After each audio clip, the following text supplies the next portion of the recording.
Alam mo ba na merong virus na tinawag bleach virus at maghahawa ng mga tao at hayop? Meron kaming 3 steps para sa iyo. Saan na-discovered ng bleach virus?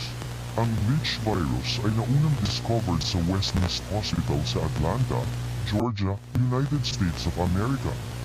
Nasimula ang 2 doktor. Ang isang doktor ay naainom ng black liquid at ang 2 doktor ay nagiging corrupted. Ano ang simptomas ng bleach virus?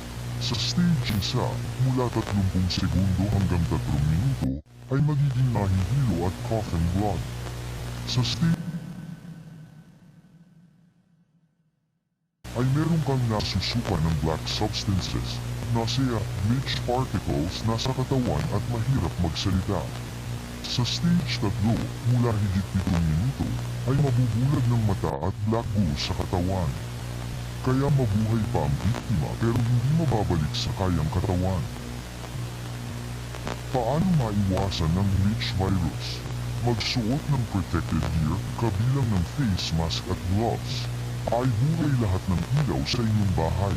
Magkuha ng 4 linggo ng pagkain, tubig, damit, radyo, pakete ng baterya at gamot. Harangan ng mga bintana at pinto ng mabigat ng bagay. Huwag iligtas ang mga biktima ng nasa stage 1 o stage 2 kung hindi tao o hayop. Tandaan, kung hindi magbuhay ng ilaw, hindi magligtas ng mana rescuers namin.